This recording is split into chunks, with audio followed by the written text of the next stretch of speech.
蒋经国利用我来跟共产党争民心，国民党的民心已经丧尽了，现在又利用我来跟周恩来争人心，比谁更道义，比谁更讲人情。你们跟他比这些，有什么意义吗？住口！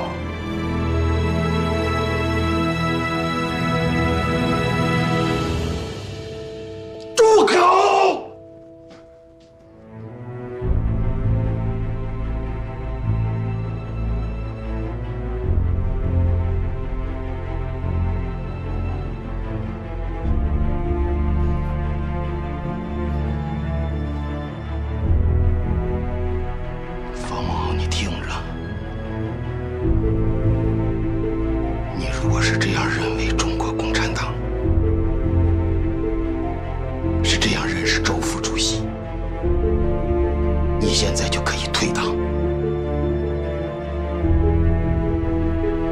从来没有为共产党干过一件事情，就当崔荣实同志没有发展过。想干什么你就干什么去。那就把崔荣实给我找回来！我要退党，我也是跟他一个人说。你有本事你把他找回来啊！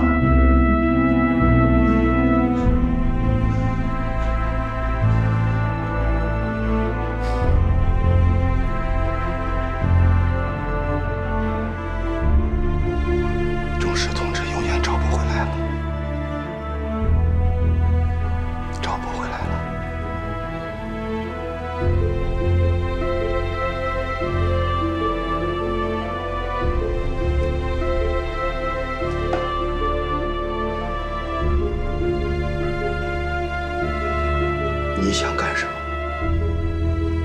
我决定不了。蒋经国亲自写了推荐信，我们没有理由阻拦。你自己不愿意去，你在空军也待不下去了。不知道这些你都考虑过没有？我没考虑那么多。我知道自己能在北平待下去，我能在国民党空军待下去。美国已经通过新的援华法案了，新的法案的实施者是美国人。第一批援助的军用物资就是送给华北战区的，明天就会到塘沽口。你怎么得到的消息？陈纳德负责这次飞行任务，他把原来的航空运输队解散了，成立新的航空运输队。他给我打过电话，让我负责华北战区的运输任务。你答应了？我说我在考虑。姑父，8月12号发连之前的那个晚上，我问过你，我说如果大战开始了，周副主席和毛主席会不会同意我给傅作义的军队运输物资？你说他们肯定会同意的。现在东北已经战胜了，就算周副主席、毛主席他们已经有办法把傅作义的军队稳定在这里，也让我参加吧。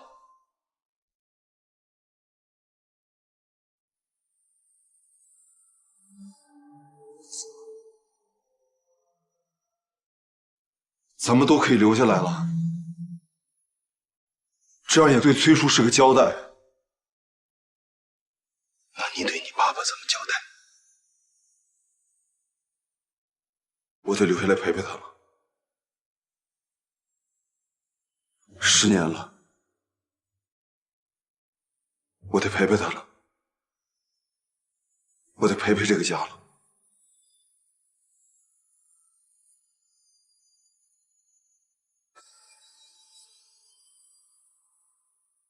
去竹林吧，和你爸慢慢谈。我知道了。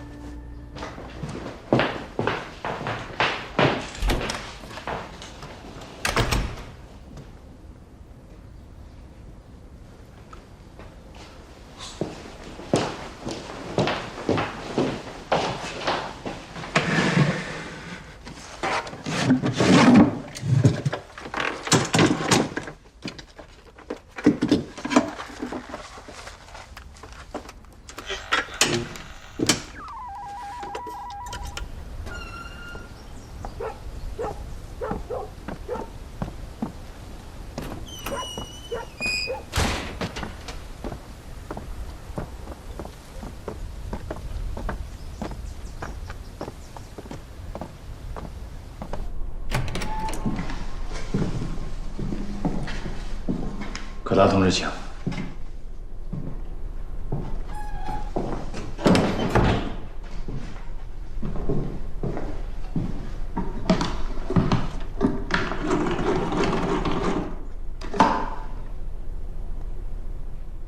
保密局北平站，我是王卜辰，请给我接杭州警备司令部第一办公室。好。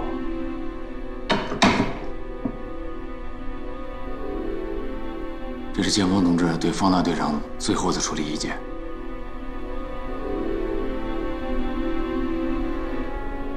剑锋同志言而有信，这还要看方大队长自己的意愿。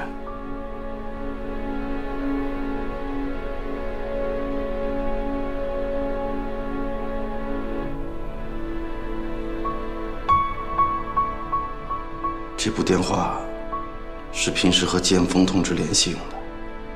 是啊，已经停了。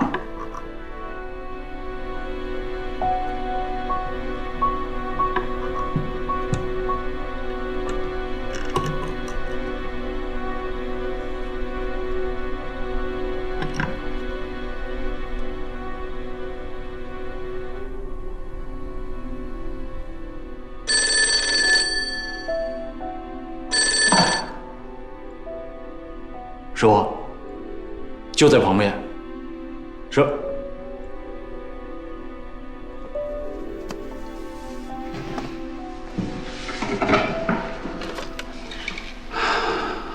喂，是柯大同志吗？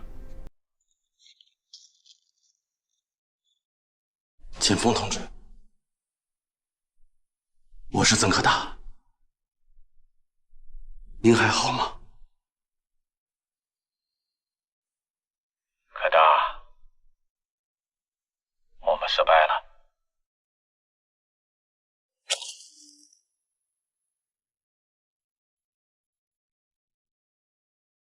我现在也不知道我们应该做些什么。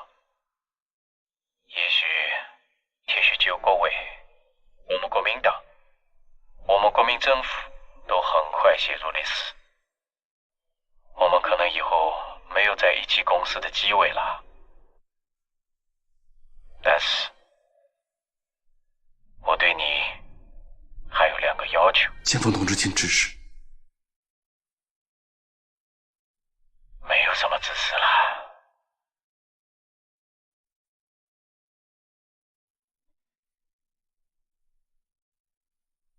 我对你的2个希望就是，你要守纪律，要多保重。你到南京复职，我们就不要再见面了。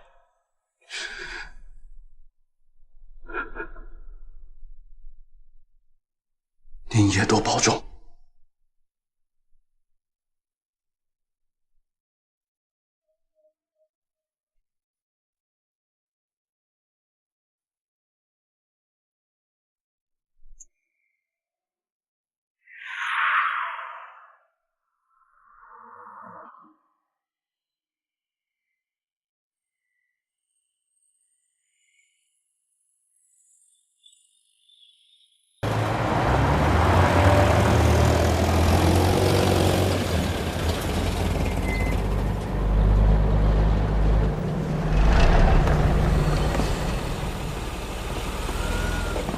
你们先过去。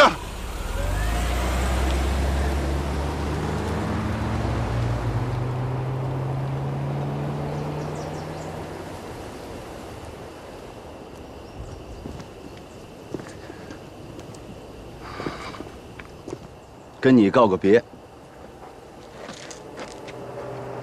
回南京。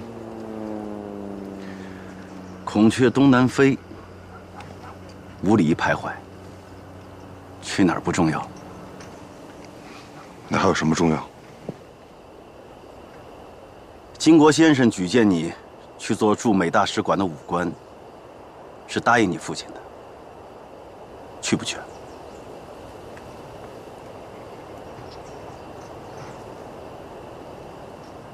想问你几句话，这里也没有第3个人。你要是愿意，就回答我。请问吧。我抓过你，审过你，我们一起又共过事。你对我这个人怎么看？我的看法重要吗？对我很重要。你是一个专跟有钱人过不去的人。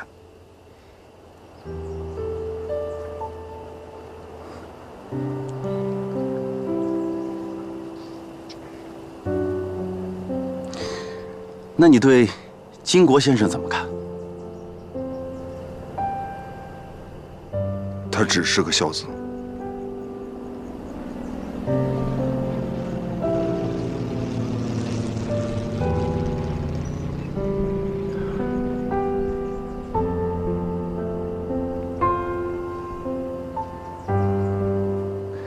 最后一个问题，你可以回答，也可以不回答我。可以回答。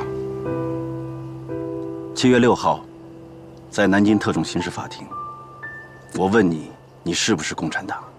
当时你回答我，你就是共产党。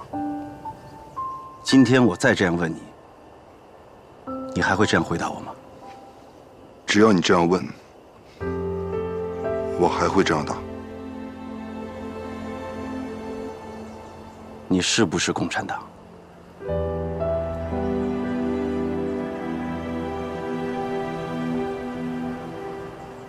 我就是共产党。你猜我会不会再抓你一回？我猜不到。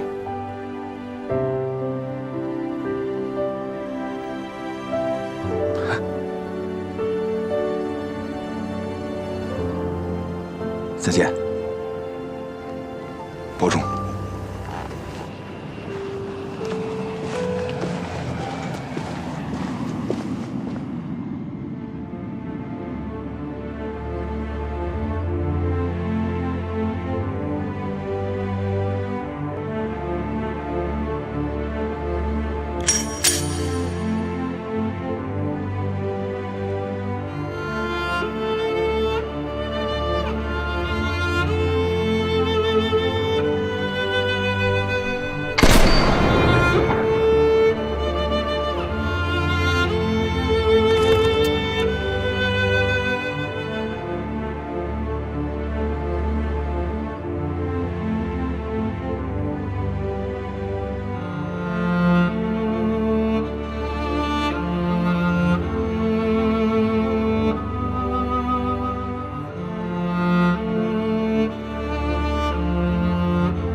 你的履历里记录，你原来教过半年小学。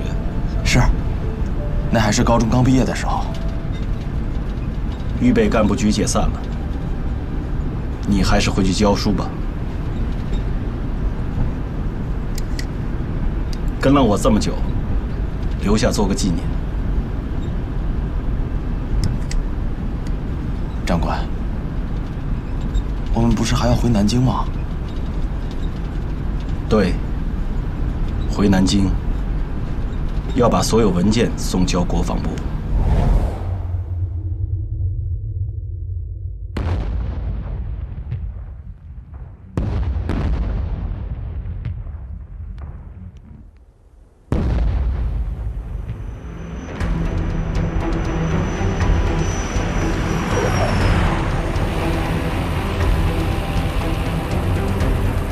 1948年12月13日，东北野战军占领了北平城外的宛平、丰台。12月14日，进至北平香山，直逼南苑机场。傅作义北平守军南撤之路被彻底阻断。1948年12月15日，蒋介石派徐永昌飞赴北平与傅作义紧急密商。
这儿也能听到炮声了。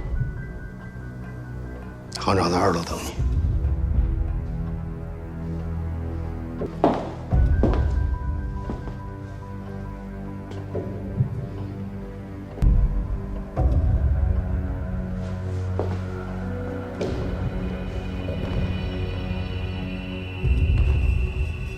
北平战事危急，徐永昌部长正在跟副总司令紧急商谈。这个时候，南京可以派任何人来，为什么派了我？您和谢乡里可以不相信我，但请相信南京政府的诚意。苟全性命于乱世，上来吧。你也上来吧，听听南京政府的诚意。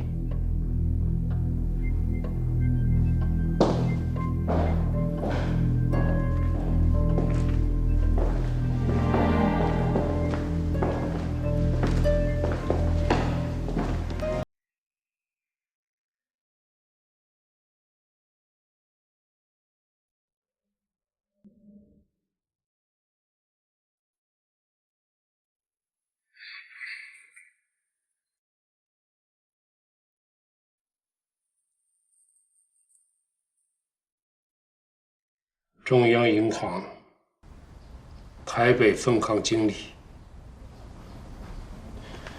于鸿钧总裁的任命书，写的倒像是陈情表啊！你也看看吧。我就不看了。你是不看了，还是不愿再当什么分行的乡里了？你说呢？我也不会再去当台北分行的经理，只是有个问题好奇，想请教一下徐主任。方行长，请讲。我们之间的纠葛就不说了，战事危急，兵临城下，中央银行要撤离北平分行，也不应该让党通局联络处的主任来办这个事儿吧？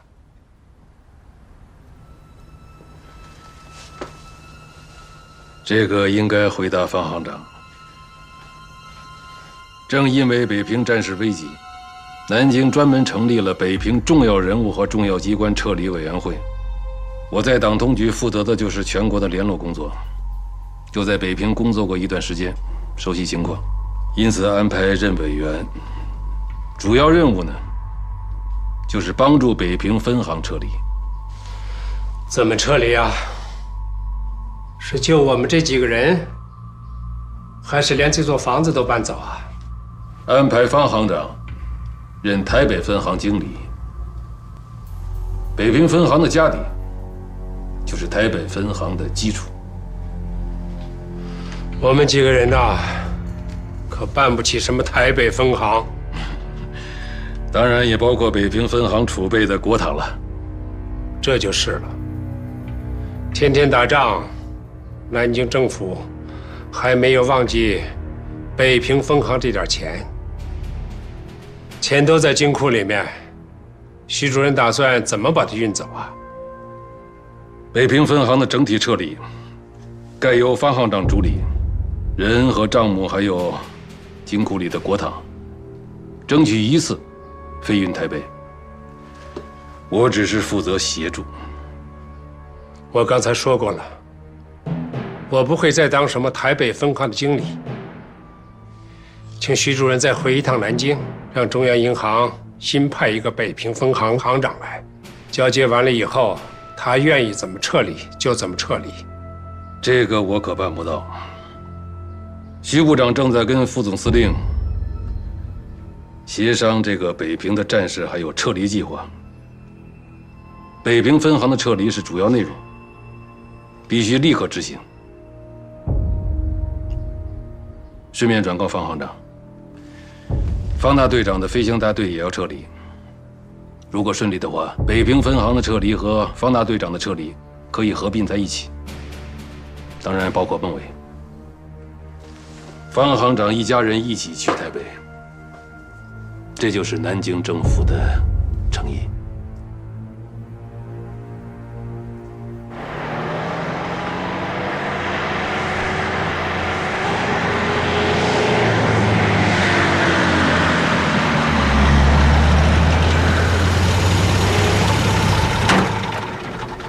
大哥，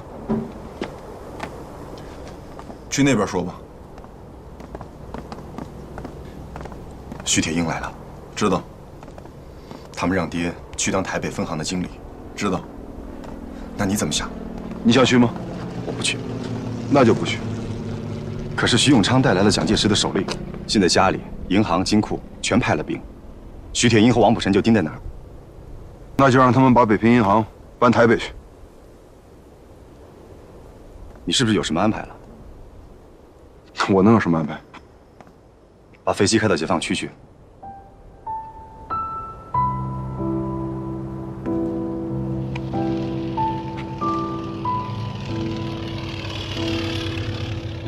你是共产党，你来策反我了。大哥，我们两个谁是共产党？你心里明白，我心里也明白。你明白什么？没有任何人告诉我，但我心里明白，崔叔是共产党，姑父是共产党，你也是共产党。只是我不明白，他们为什么还让你开飞机，为什么还让姑父留在北平分行？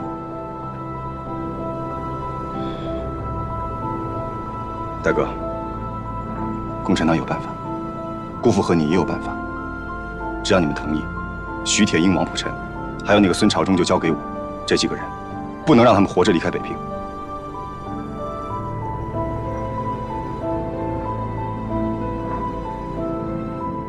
莫伟，这个家都听爸的，爸听姑父的，你愿不愿意听我的？我听大哥的。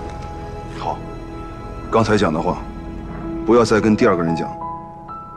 你下面该做什么，我会去找你。是。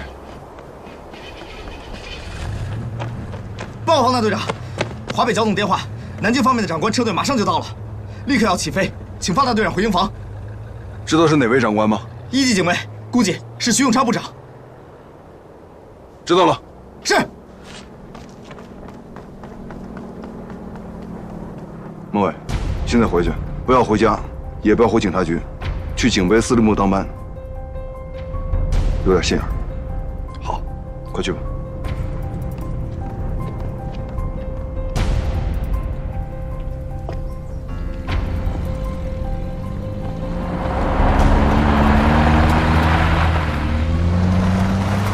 停车！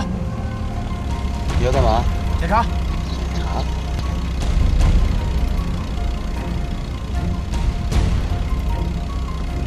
走吧。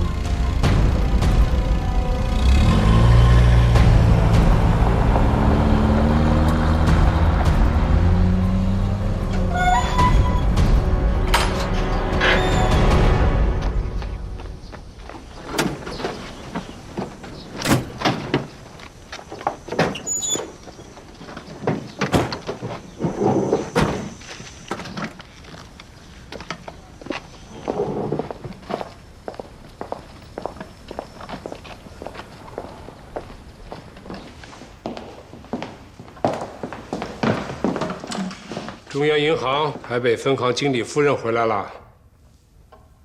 我可不是什么中央银行台北分行的夫人，要找夫人，上台北找去。小玉，我们上楼。方叔叔，谢叔叔。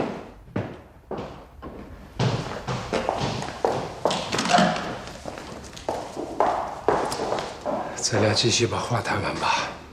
好。假如我说的是假如，你是共产党，而且是能给周恩来出主意的共产党。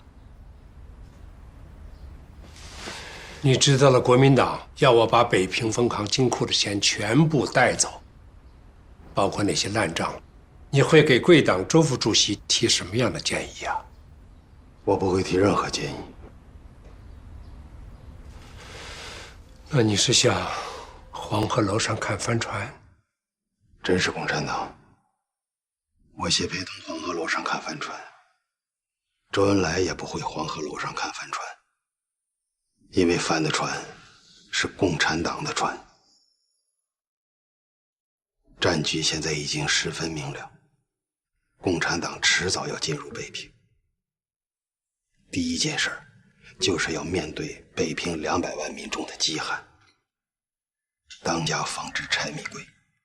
周恩来不许听任何人的建议，也知道北平分行金库这些钱对他有何等重要。那你说，我怎么样才能不把这些钱运走啊？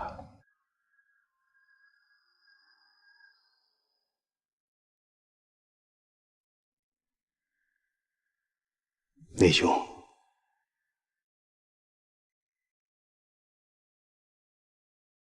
我追求自己的信仰，愿为我追求的信仰去奋斗。我瞒了你20年，你怪不怪我？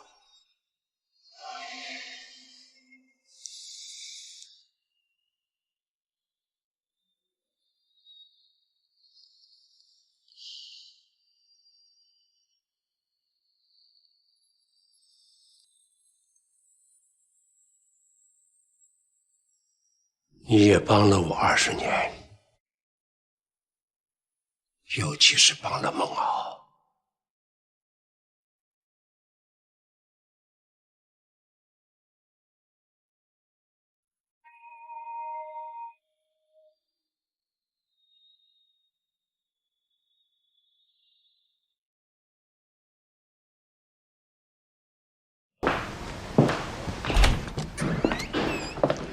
小李，来，过来，过来。好了。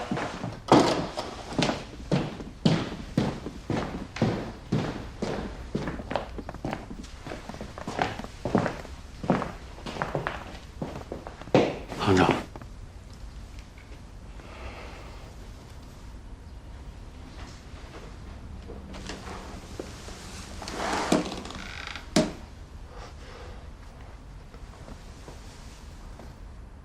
他也是啊。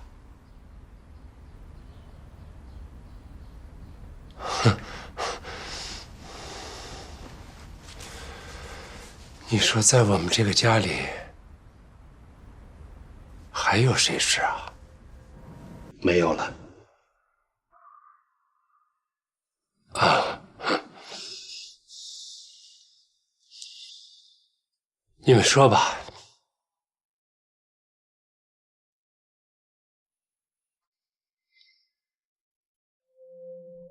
小李，什么也不要瞒着行长。刚才你去接何小姐的时候，街头的人跟你是怎么说的？什么都能说吗？什么都能说。是。张部长有来过一个电话，让谢老证实一下他的身份。向谁证实身份？没有告诉我，让你等电话。你去吧。行长，我去了。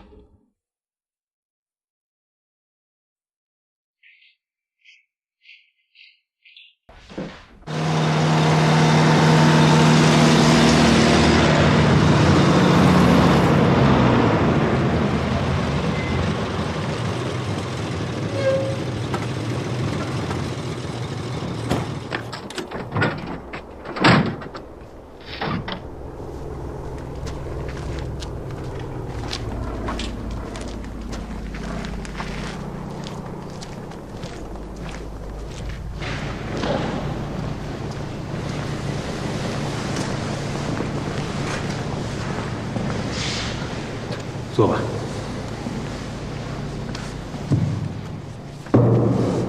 剿总军令：方某特别空运队接此命令，即飞赴塘沽港装运物资。16、17日满架次为新保安35军、怀来国军第104军空投军需。完成空投后，18日返回北平，另有任务。此令。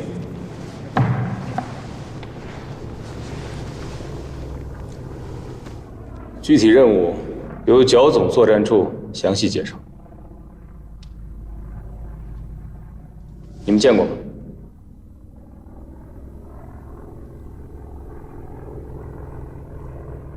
没有。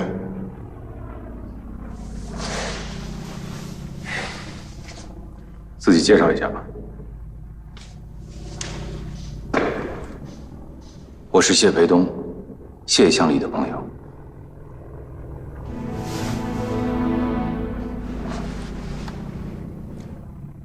你们谈。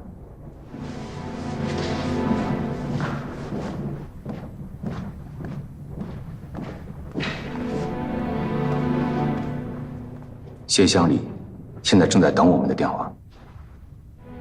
方大队长，您拨还是我拨？你来拨。好。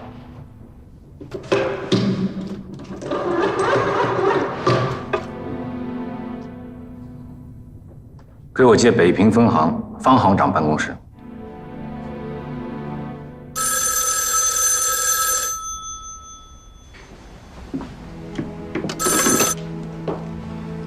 北平分行，请问哪位？是谢乡里吗？我是剿总作战处张参谋。上次见面聊的话题，您还记得吧？就是朱熹那个话题。哦，月映万川，是吧？谢乡里好记性啊。是这样的，我现在和王克军秘书长正在南苑机场。请说。方大队长也在这里。剿总有个任务，方大队长最近几天要离开北平，不知道方行长在不在？方行长在楼下，要他接电话吗？不用叫我爸了，我直接说。啊，不用了。方大队长要跟您说话。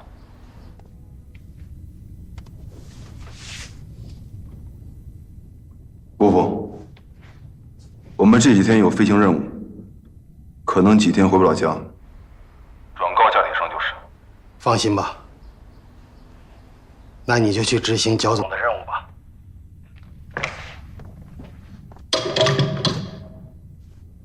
说好了，那我们谈。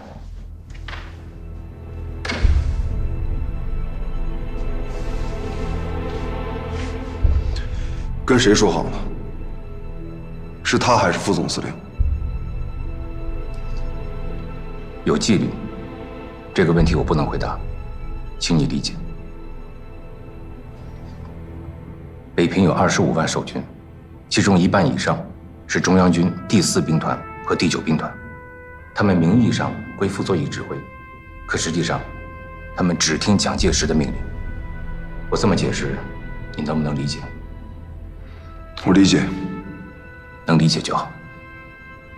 徐铁英这次来北平，一是以撤离北平分行的名义把钱运走，再有就是策动第4兵团和第9兵团负隅顽抗。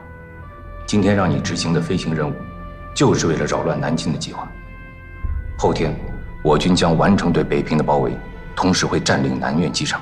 你们的飞机返航后，就不能在这里降落了。飞到哪里去？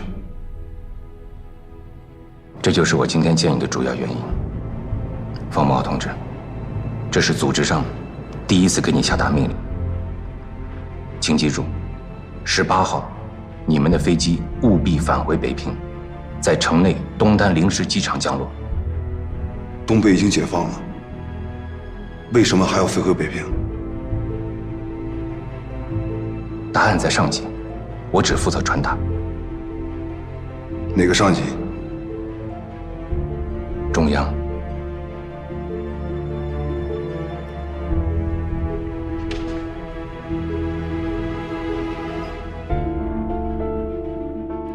1948年12月17日，东北野战军城隍兵团进占门头沟、石景山、万寿寺，逼近北平西直门、德胜门，从北面、西面包围了北平。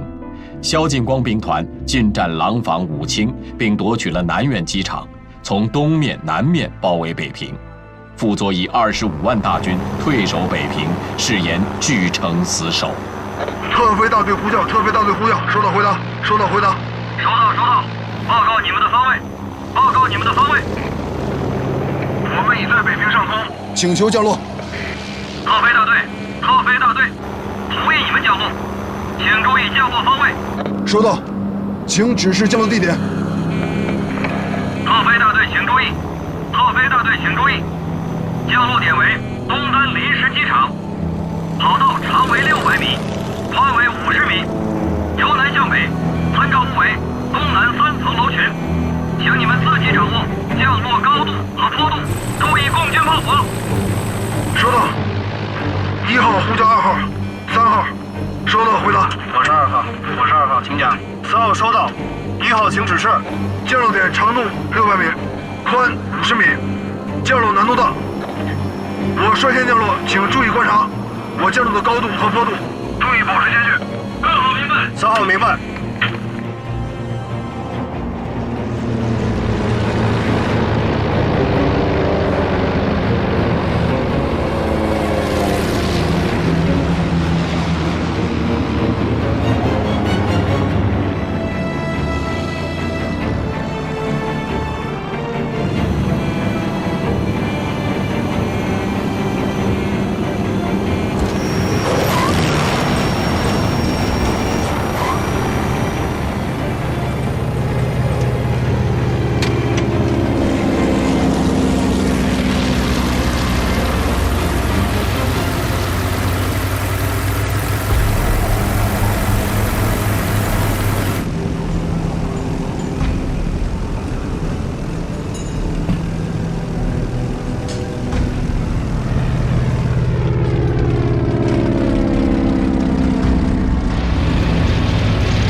小心！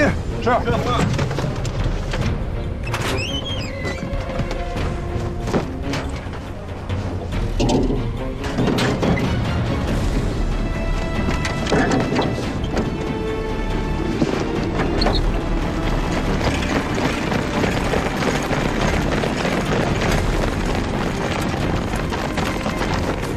副总司令军令：北平所有军政人员一律不准撤离，违者处严刑。方浪队长，你的飞机我们接管了，予待命。回西走，休息。是。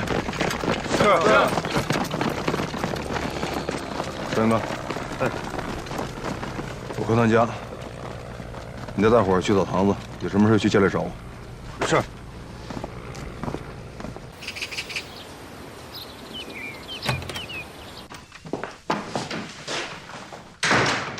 合适吗？合适。这是你成衣啊，熬了好几个晚上给你赶出来的。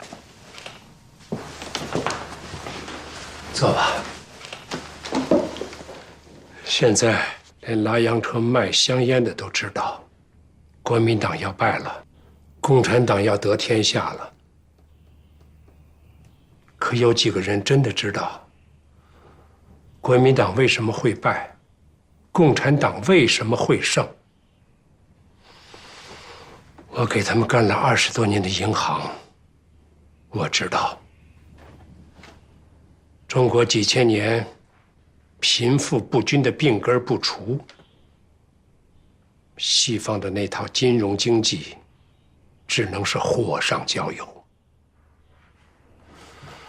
我也不会再为国民党去台北搞什么银行，我学的那一套，共产党也用不上。我还能干什么？好在无锡老家那几10亩的田，去年叫族人给卖了，攒的那些个钱也都买成了金圆券。在乡下，在城里，我都不算是剥削阶级了。我都想好了，北平战役打完，我就和你程一回无锡老家，教个中学、小学，总还可以。现在最放心不下的，就剩下我那个小儿子了。孟伟从小听话，给他安排过3青团，和国民党中央党部都干过。现在想为共产党做事，也已经晚了。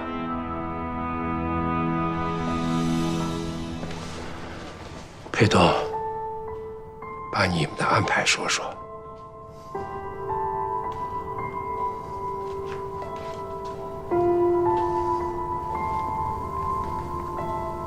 上级已经同意了，这几天就让孟伟和你崔婶2个孩子一起去香港。为什么一定要去香港？我在中央银行干了20年，瞒了你爸20年，也瞒了国民党20年。之所以能瞒这么久，是因为我们准备瞒一辈子。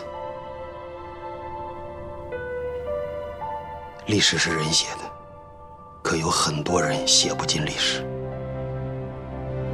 就像你崔叔和我，北平解放了，全中国都解放了，我们的身份可能还不能暴露，要一直瞒下去。你崔叔的身份不能暴露，你崔婶和2个孩子，不管是在北平或是在上海的生活，都无法安排。去了香港呢，帮助他们开一个小店面，一家人的生活，2个孩子的上学，就都解决了。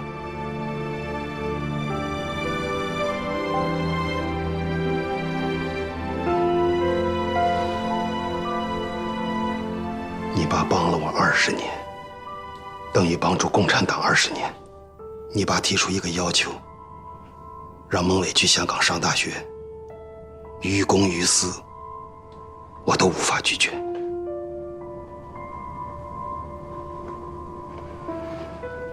我请示了上级，完全同意，让孟伟和你崔婶2个孩子一起去香港。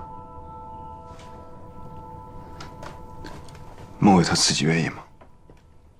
还没跟他说，想让你跟他说。我怎么说？孟伟是个重感情的人，对崔叔的感情也很深。就说让他护送崔婶一家去香港，他会愿意的。如果这样的话，崔叔的事情也不应该瞒崔婶了。在他们走之前，应该带他去看看崔叔。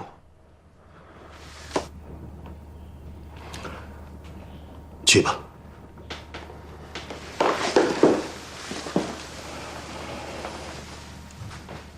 西山已经住进了解放军，咱们自己的人会安排。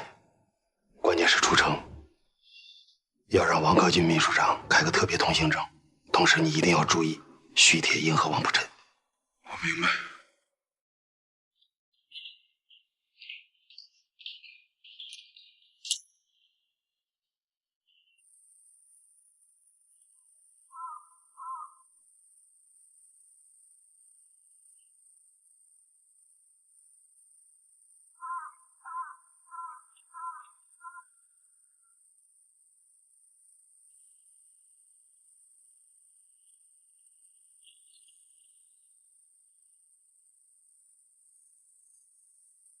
上去吧，我在这儿等，路上小心啊。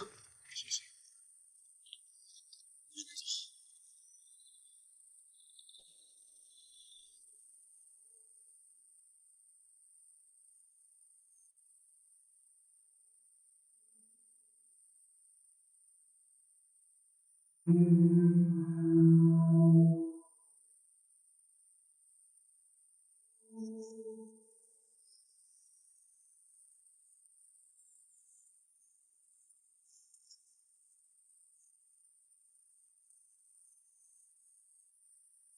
就这儿了。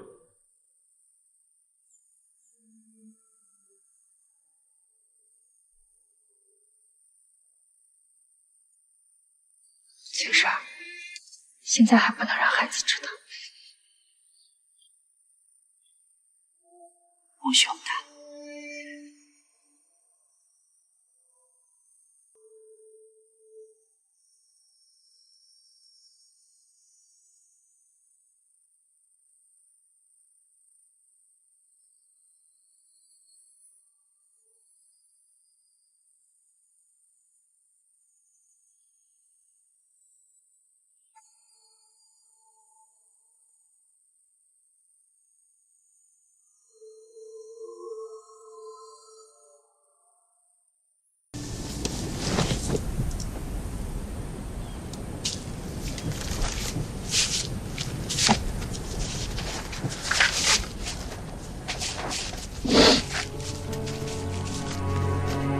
妈妈，这是谁？把楼里进去。请把姑姑叫来。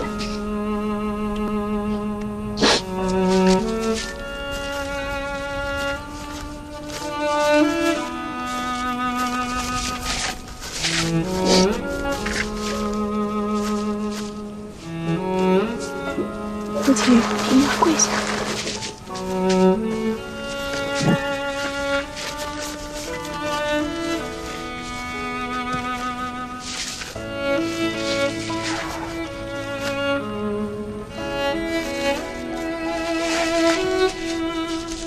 你在这照顾去。梦梦，跟我来。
知道下面埋的什么吗？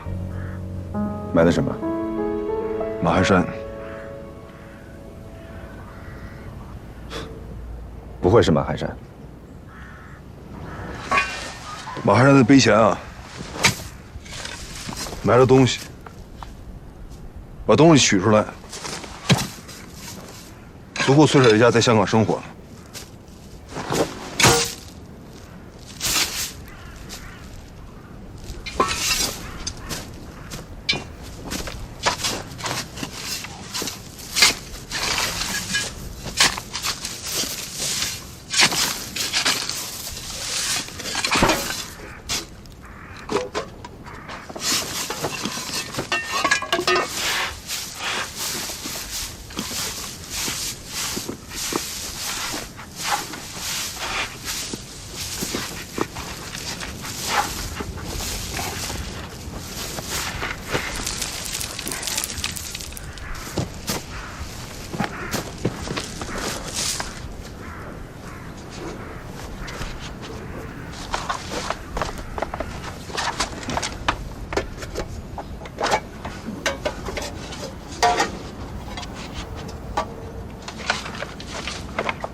看看。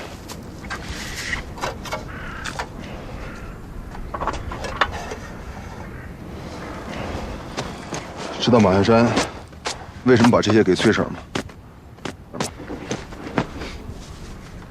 因为你放过他一马。也不全是。莫伟，我问你，如果咱们不是出生在这样的一个家庭里，当年要是在上海滩混的话，我会不会变成马鞍山那样的人？不会。为什么？你要变，也应该变成王亚乔那样的人。还是我弟弟了解我。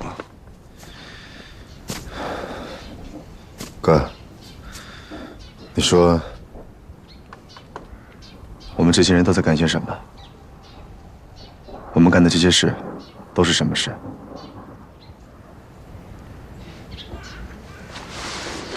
有些事情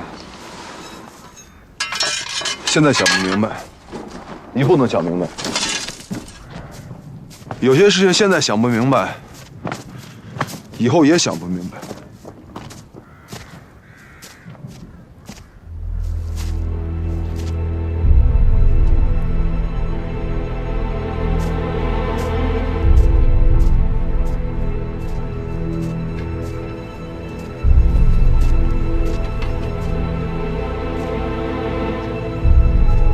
这个人对国民党算是忠心耿耿，临走却连个说话的人都没有。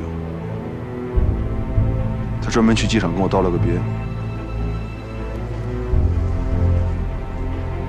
没想到会这样。如果知道当时是盖棺定论的话，我应该对他的评价更高一点。评价再高又有什么用呢？到了香港，买本《基科特先生传》看看吧，有些答案在里面。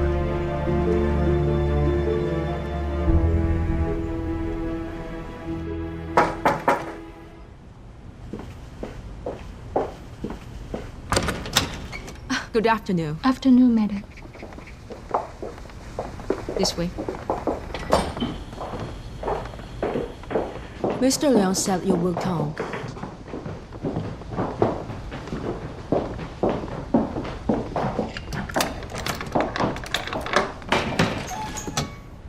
Thank you. See you later. See you.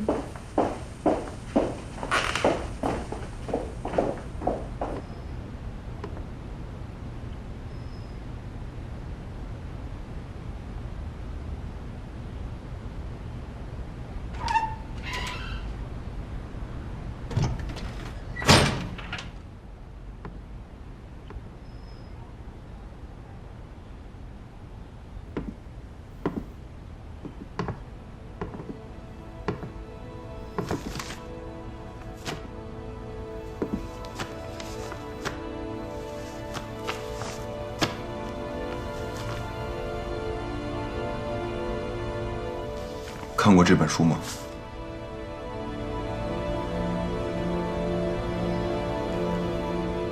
《基科特先生传》。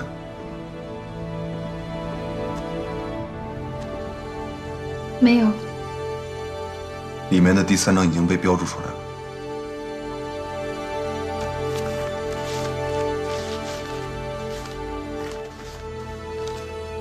我的丰功伟绩，值得浇筑于青铜器上，铭刻于大理石上，镌于木板上，永世长存。等我的这些事迹在世上流传之时，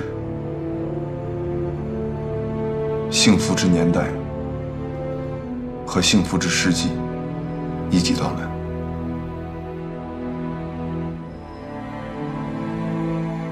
这段话是梁先生标注的。这段话与你有关吗？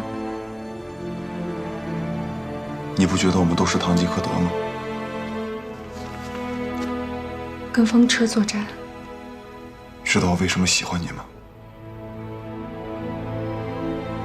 你喜欢过我吗？我喜欢风车。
知道我刚才为什么给你看那段话吗？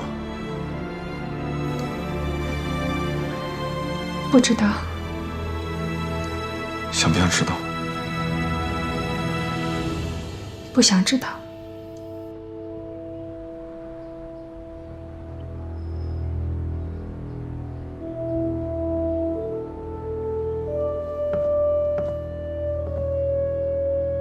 想知道，告诉我。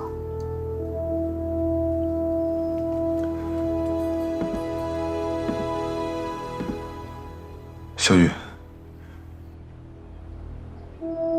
北平要解放了，中国也很快就要解放了。我做过的事情和我这个人，很快就会被人遗忘了。你怎么办？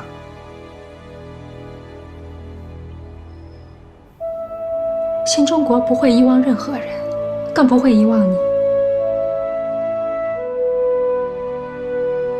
想不想知道新中国是什么样子？想。它是站在海岸遥望海中，已经看得见桅杆尖头了的一只航船。它是立于高山之巅，远看东方已见光芒四射、喷薄欲出的一轮朝日。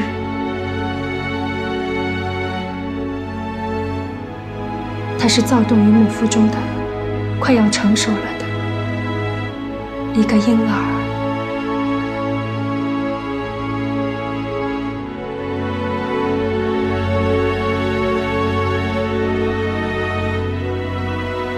真好。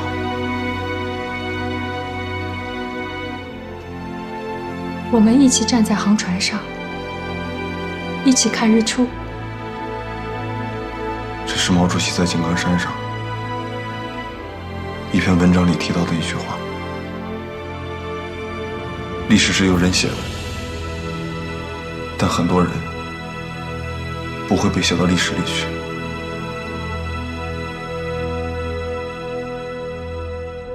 如果我不能和你一起看到新中国到来的话，你还会等我吗？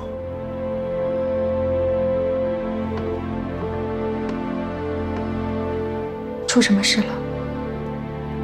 组织上怎么说的？你不许吓我。崔婶一家会被送去香港，你没有想过原因吗？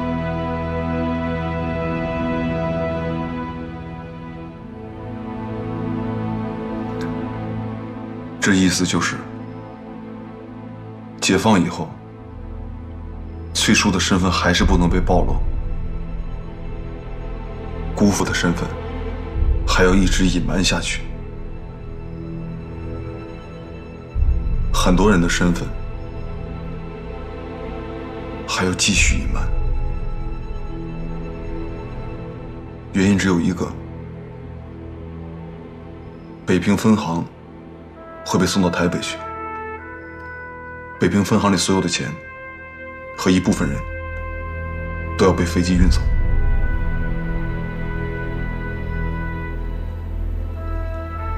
这是组织的安排。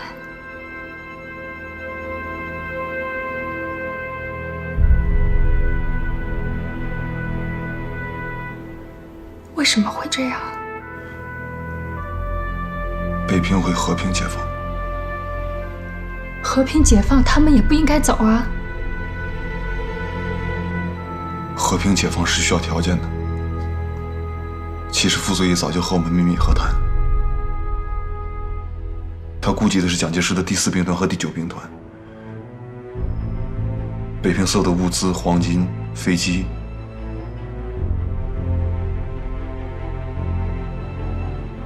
包括飞行大队，都是他和谈的一张牌。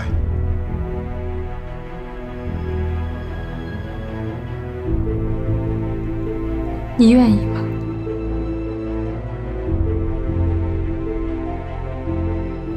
北平能够和平解放，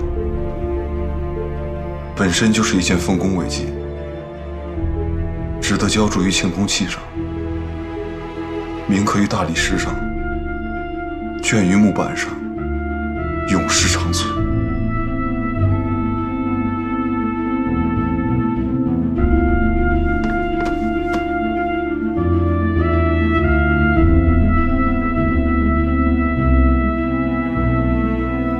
真要是这样，我跟你一起走。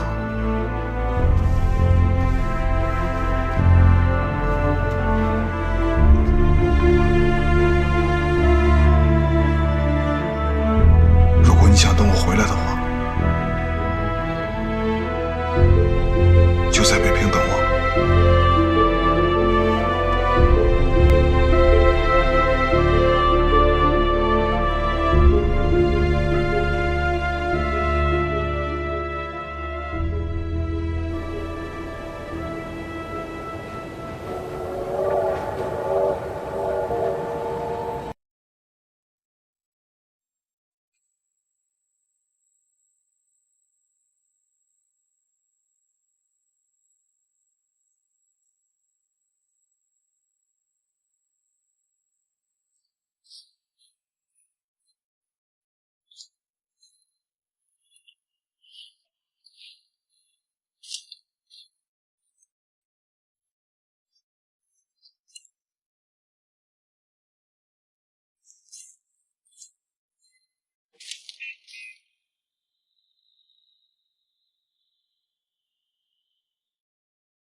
1949年1月10日，淮海战役胜利结束。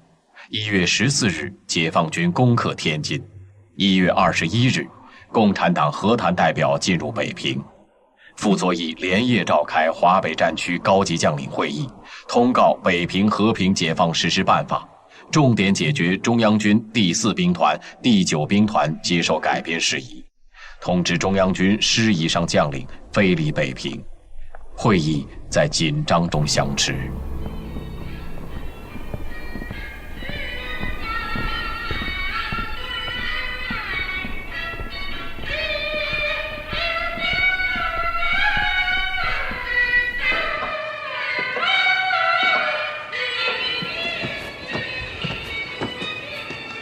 这位是解放军的刘部长，方某，国军王牌飞行员，特运大队大队长，方行长的儿子。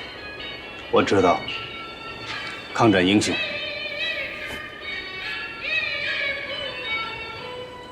这位是谢乡里，长官好。谢乡里，解放军里没有长官。谢乡里，带我们去见方行长吧。行长不愿意走，我去了没用。长官们请。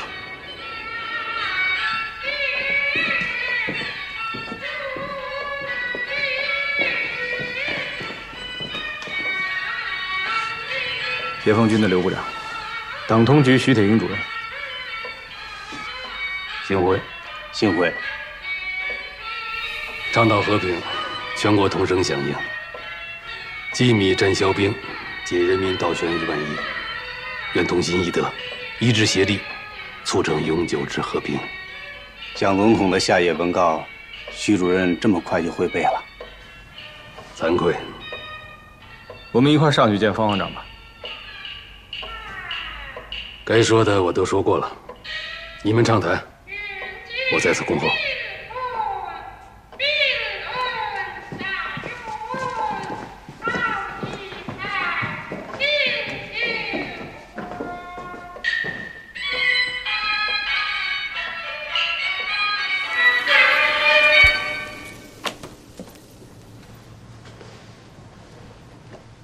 不可言而喻之言，可谓实言；可喻言而不喻之言，可谓实人。请问解放军这位首长具体的职位？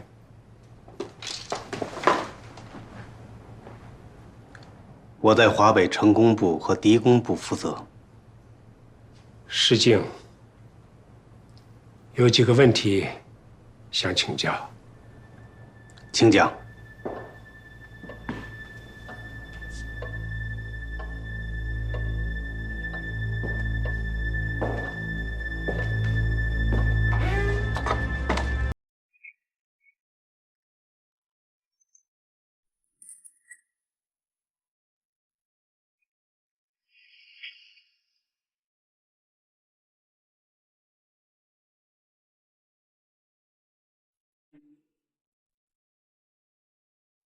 我是中央银行北平分行的经理，我也是个自由的人。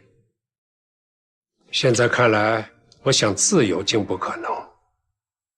国民党逼我去台北，我本可以留在北平，傅作义不让我留在北平，那我可以去别的地方啊。现在共产党又劝我去台北。中国再大，就没有我的容身之地了。大道理，毛秘书长已经跟我说过了。明天你们就要宣布北平和平解放实施办法，北平能够不死伤一人，不损伤一砖一瓦，谁想阻拦，谁就是罪人。可是我想不明白。我不愿意去台北，怎么也成了罪人？没有谁认为方行长是罪人。是不是罪人，我自己知道。8月19号，金融崩溃，北平分行金库里没有任何储备黄金白银。8月20日，推行币制改革，强令北平民众将手中的黄金白银兑换成金圆券。北平分行金库的黄金白银，都是我北平分行从民众的手里掠夺来的。现在又让我把这些钱带去台北，是不是罪人？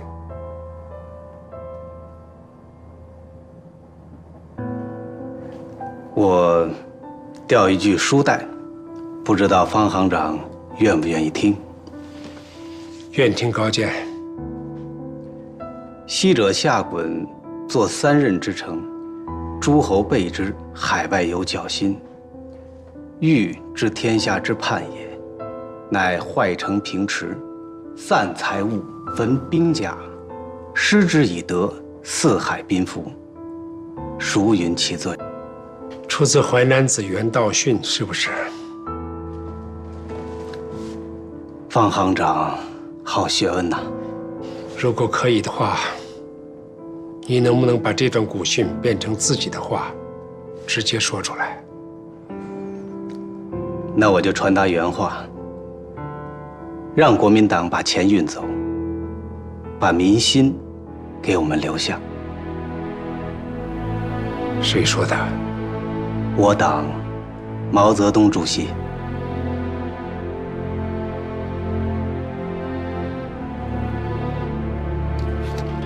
根据关于和平解放北平问题的协议，中共中央同意国民党驻北平军政人员去留自由，中央军第4兵团、第9兵团师以上将官可以飞抵北平，绝不阻拦。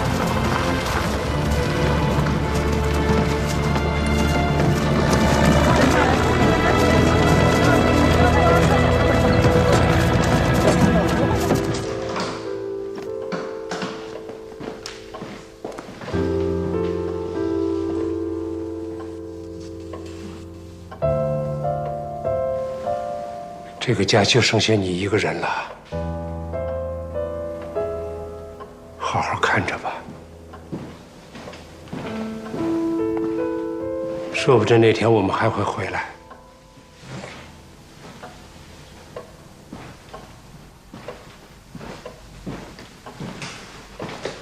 小云，把你想好的话跟姑爹说吧。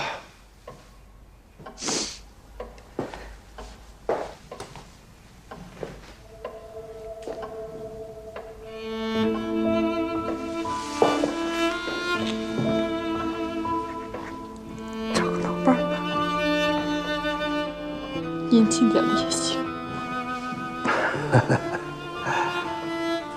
谁还能看上我呀？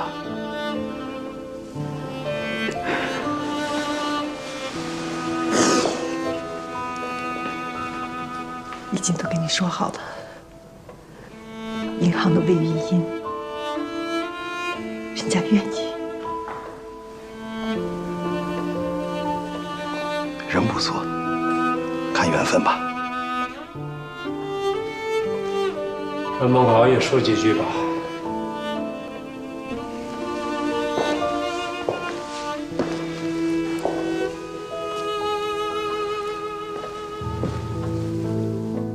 走了。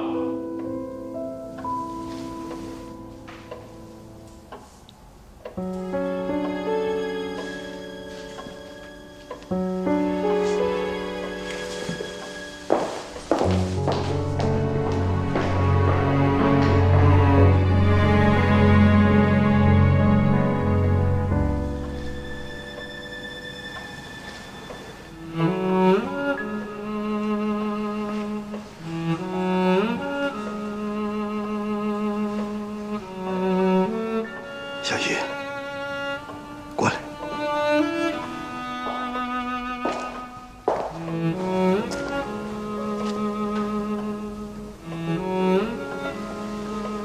让我抱抱。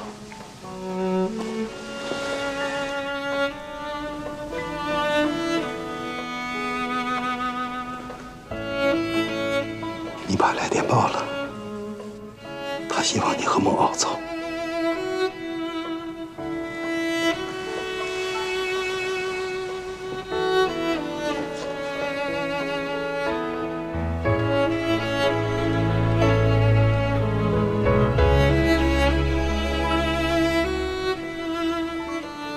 孟敖，你过来。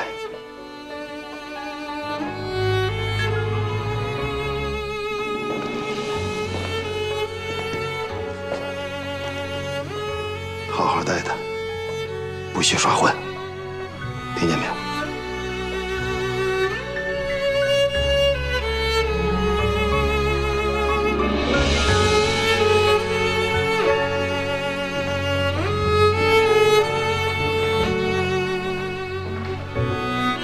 走吧。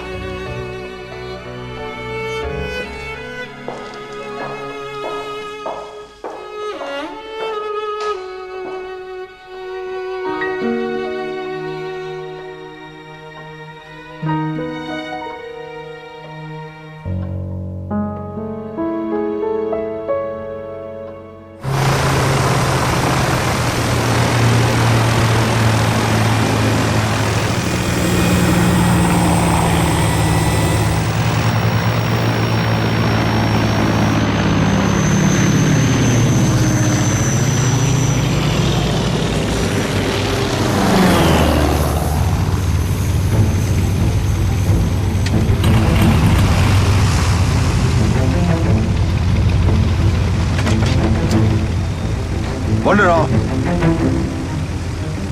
副大队长，请稍等一会儿，徐局长的车马上就到。